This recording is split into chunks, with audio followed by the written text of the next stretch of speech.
Inħarsu l-qoddim, nagħtu direzzjoni li l-pajjiż għandu bżonn, naħdmu mal-gvern, naqsmu l-idea tagħna, imma fejn jonqos il-gvern lesti li nitlu aħna anke mas-setturi kollha biex verament dak li għandu bżonn pajjiżna bħalissa inħarsu lejh mhux biss bħala problema imma bħala sfida li nistgħu nerbu.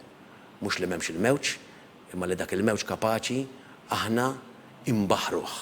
Kapaċi nuru il-kuraġġ tagħna mhux ibbażat fuq il-falsità ta' realtà li ma teżistix, imma fuq l-aqal ta' poplu ħabrieki illi kapaċi jeleb l-ikbar sfidi.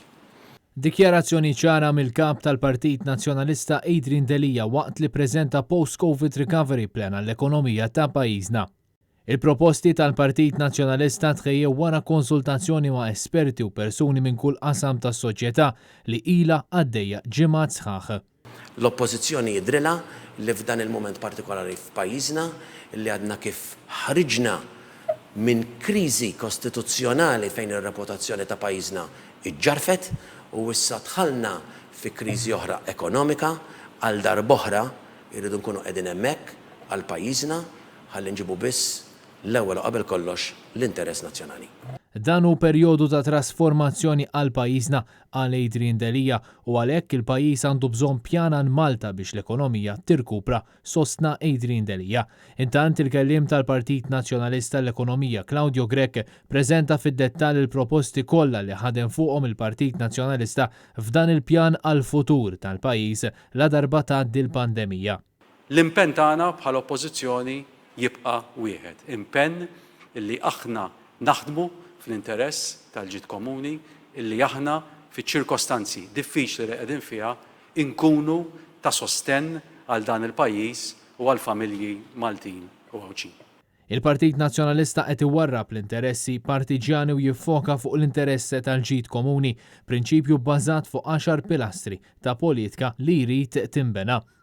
Sostenn fl-għajnuna lill-industrija, għajnuna li ma tistax tinqata' ħabta u sabta. Żieda fil-fiduċja, l-ingredjent ewlieni li permezz tagħha titkabbar l-ekonomija. Il-qasam tas-saħħa jsir il-pilastru ewlieni tal-ekonomija tagħna li miegħu jġib turiżmu mhux tan-numri imma ta' kwalità. Viżjoni ekonomika fejn din il-kriżi ddur f'opportunità biex jissewwa dak li mhux jaħdem. Patt soċjali ġdid għaliex din il-kriżi fakritna li l-ekonomija tagħna kienet fraġli. Isir sforz enormi biex il-qasam tas-saħħa jingħata l-importanza mistħoq li permezz tiegħu jinbena qafas ġdid fl-ekonomija. Pakketti innovattivi u komprensivi ta' investment aid li jgħin li l-intrapriżi jagħmlu l-qabża ekonomika. Jinħolqu ekosistemi lokali, sistemi fejn in-numru ta' intrapriżi jibnu fuq il-kapaċitajiet ta' xulxin. Biex l-ispiża tal-gvern tinżamm taħt ċertu livell li jkun maqbul u finalment biex jintużaw bl-aħjar mod possibbli r-Recovery Fund ta' 2 triljun euro tal-Unjoni Ewropea biex inkunu nistgħu nkabru l-ekonomija ta' pajjiżna. Għal din il-konferenza tal-aħbarijiet kien hemm preżenti d-deputati Ivan J. Bartolo, Mario De Marco, Kristi De Bono u Edwin Vassallo.